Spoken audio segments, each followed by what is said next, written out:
En términos de este análisis, la emergencia de nuevas comunidades académicas o científicas se caracteriza por la emergencia de nuevos intereses intelectuales. Los nuevos grupos científicos difieren de los ya establecidos porque quieren hacer cosas diferentes. Esto, por supuesto, siempre resulta posible para teorías o técnicas específicas del campo, en un campo a cambiar, sin ningún cambio en la naturaleza del campo, mientras permanezcan iguales los propósitos finales de los practicantes de ese campo. Es solamente un cambio en esos propósitos, lo que compromete la creación de una nueva disciplina o subdisciplina, es decir, la emergencia de un nuevo grupo de practicantes definidos por un nuevo interés intelectual. Las técnicas derivan su significación del interés, en cuyos servicios son aplicadas. Es un completo extravío discutir una técnica como la experimentación, haciendo abstracción de los propósitos a los que ella pretende servir.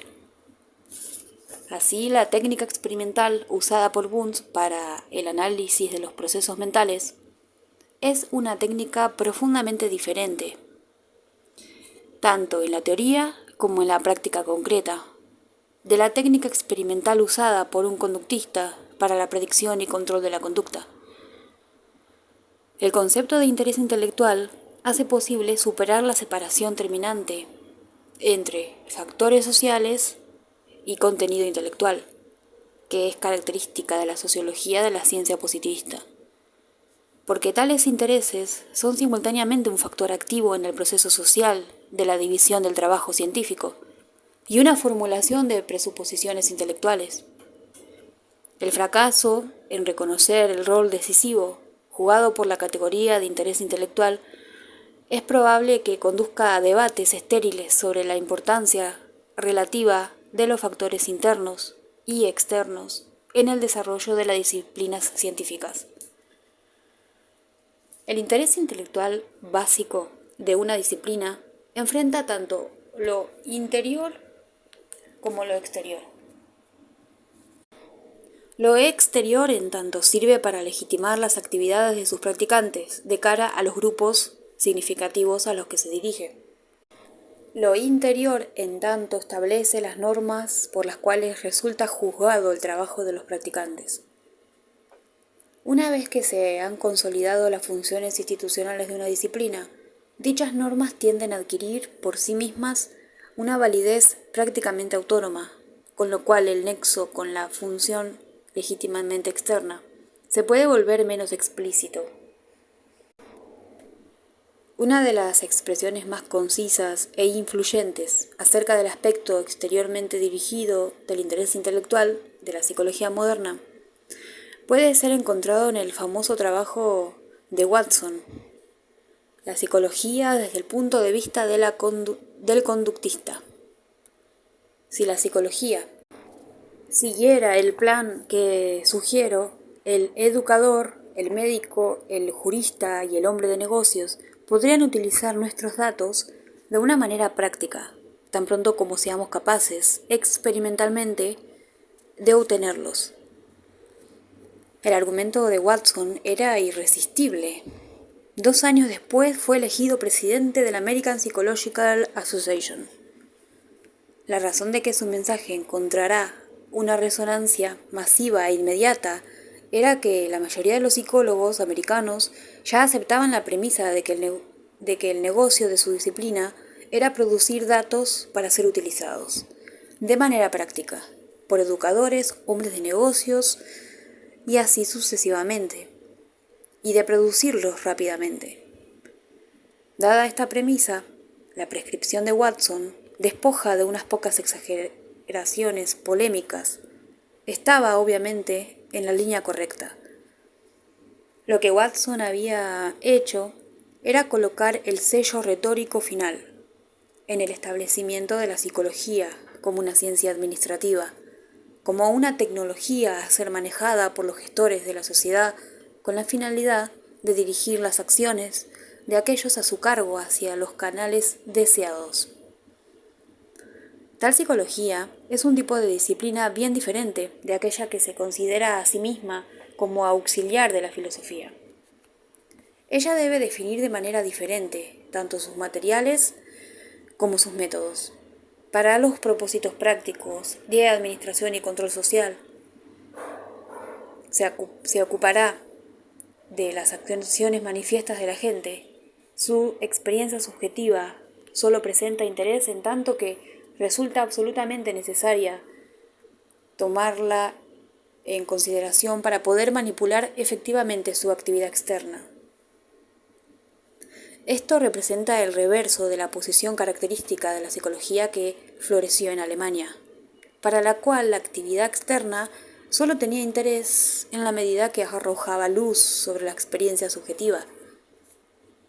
La distinción crucial aquí no es entre una psicología que estudia la actividad manifiesta o una psicología que se ocupa de la experiencia subjetiva, sino sobre el cual de las dos debería ser el foco de interés primario de los psicólogos, quienes reducían al otro al estatus de un medio para un fin. Si la cuestión acerca del estatus relativo de la actividad externa y de la experiencia subjetiva compromete la definición misma de la psicología como una disciplina administrativa más que humanística, la relación de la psicología con las ciencias sociales es expresada por el rol asignado a la psicología social. Uno de los aspectos más llamativos de la relación entre la temprana psicología americana y el modo de la psicología bundiana en Alemania es el total olvido que sufrió la psicología de los pueblos de Bund, aún entre aquellos psicólogos americanos que habían sido sus alumnos. Jude, la excepción, permaneció sin ser escuchado y giró hacia intereses ajenos a los definidos oficialmente en el dominio de la disciplina, como también lo hizo Mead, el otro único académico americano de nota que prestó seria atención a la psicología social de Bund. En el mismo comienzo de su programa, Bund proyectó dos clases de psicología: fisiológica y social. La primera empleaba métodos experimentales y la segunda métodos no experimentales. La relación entre las dos es asimétrica, porque mientras que no se pueden predecir los resultados de la interacción social a partir del conocimiento de la psicología individual, es posible extraer conclusiones sobre la psicología individual a partir del estudio de los productos sociales. Por ejemplo, los mitos proporcionan datos sobre la actividad de la fantasía, mientras las normas sociales y las costumbres posibilitan una visión interior sobre las motivaciones. Al discutir esas relaciones, Bund contrasta dos concepciones de las leyes psicológicas: las metafísicas, que las considera como independientes del tiempo y espacio, en analogía con la mecánica clásica, y su propia concepción de las leyes psicológicas como esencialmente en desarrollo, lo cual quiere decir que las leyes de la psicología social se vuelven esencialmente históricas. Sus contribuciones a esa psicología social fueron monumentales, no solo en los 10 volúmenes de la Volcker Psychology, sino también en la temprana Ethics, así como en varios trabajos que contienen mucho material psicosocial. Esos intereses tampoco fueron idiosincrásicos. Hacia 1900, más de 200 ítems por año habían sido clasificados como psicología social en la bibliografía anual de la literatura psicológica, publicada por el Zeitschrift for Psychology. La psicología americana tomó un camino diferente, concibiéndose a sí misma como la ciencia maestra, el principio de las otras ciencias sociales, las cuales eran en efecto simples aspectos de la psicología individual. Podía permitirse ignorar los niveles históricos y culturales de la realidad.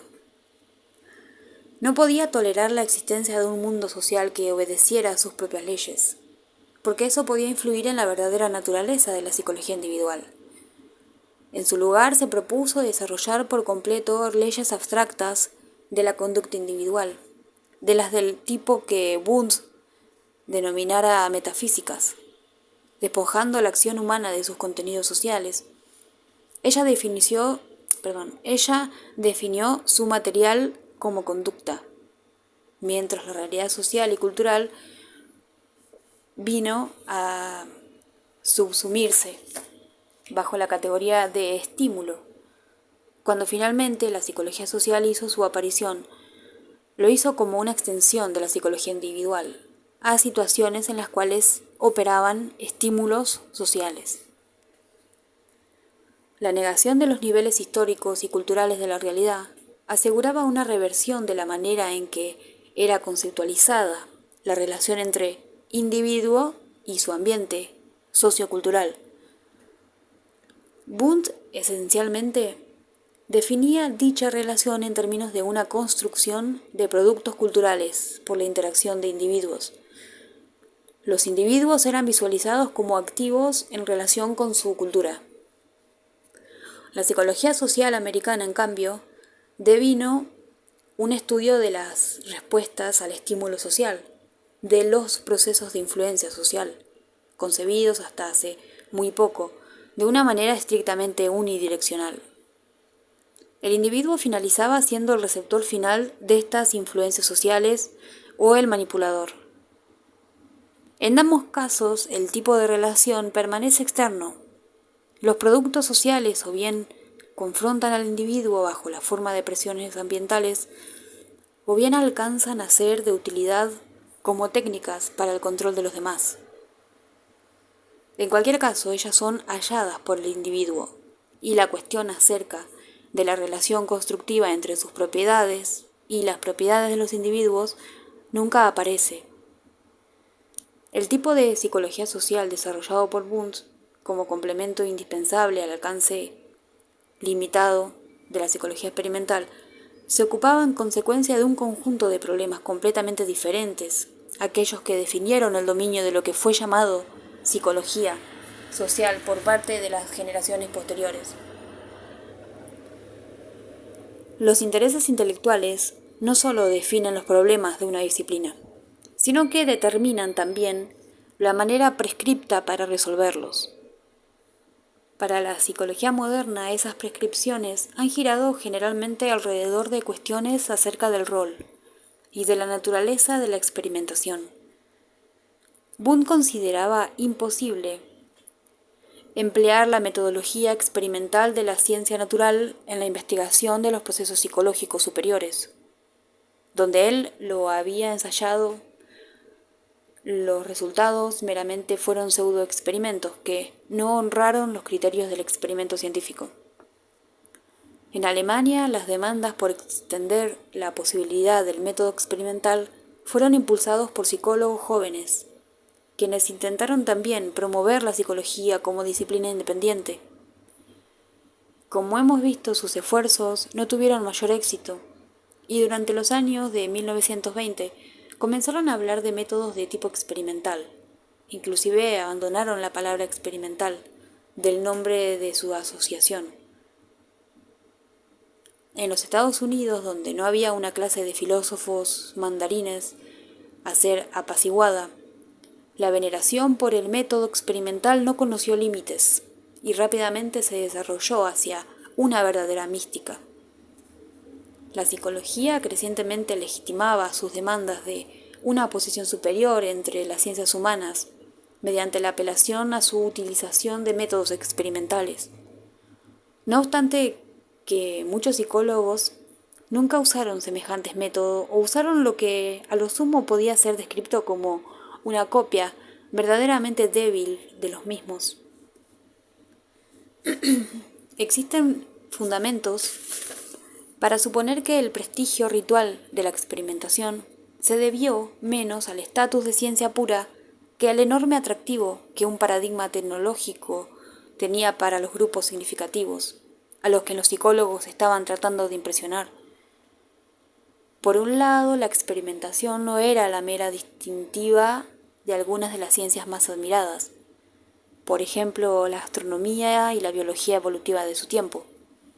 Por otro, el aspecto que distinguía la compleja serie de técnicas tituladas experimentales, que habían sido escogidas por los psicólogos como cruciales.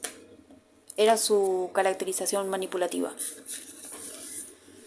Dada cierta intervención, se consideraba que habían sido encontradas las condiciones, no solo necesarias, sino suficientes para la experimentación científica, sin importar la negligencia de las observaciones, la escasa confiabilidad de los datos, lo asistemático de los controles o la irrelevancia del problema desde el punto de vista teórico.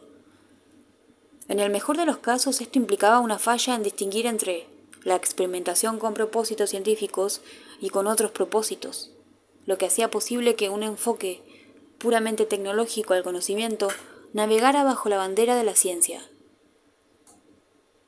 Las diferencias en la práctica de la experimentación psicológica juegan un rol crucial en la determinación del lugar de la psicología como disciplina. Los experimentos que involucran sujetos humanos son situaciones sociales, cuyas estructuras plantea contrastes verdaderamente rotundos con el tipo de conocimiento que es posible obtener dentro de su contexto. La sociología del conocimiento psicológico no puede ignorar que este conocimiento es obtenido en marcos sociales y que los rasgos del mismo están drásticamente modelados por los intereses intelectuales del psicólogo. Aparte de su influencia primaria sobre las normas de la disciplina, es, ante todo, a través de su efecto en la estructuración de contextos de investigación, que los intereses intelectuales determinan la clase de conocimiento que será válido para los practicantes de la disciplina. Existen diferencias llamativas en el contexto social de la investigación, establecido por la psicología, entendida como una disciplina filosófica, respecto de la psicología como una tecnología de manipulación de la conducta. El experimento psicológico clásico, que casi ha llegado a extinguirse, estaba basado en el principio de la intercambiabilidad entre experimentador y sujeto. Ambos debían ser observadores psicológicos altamente entrenados, y como fue señalado por Bunz, el entrenamiento psicológico del sujeto era más importante que el entrenamiento psicológico del experimentador. Este estilo de experimentación siguió siendo característico de la psicología alemana, aún después de que una concepción diferente del experimento psicológico comenzó a recibir algún reconocimiento, justo antes de la Primera Guerra Mundial. Esta segunda concepción de la experimentación psicológica había aparecido entre los psicólogos americanos antes del cambio del siglo, y rápidamente llegó a dominar la práctica de todos, con algunas excepciones. Estaba basada en una diferenciación profunda de los roles de experimentador y sujeto.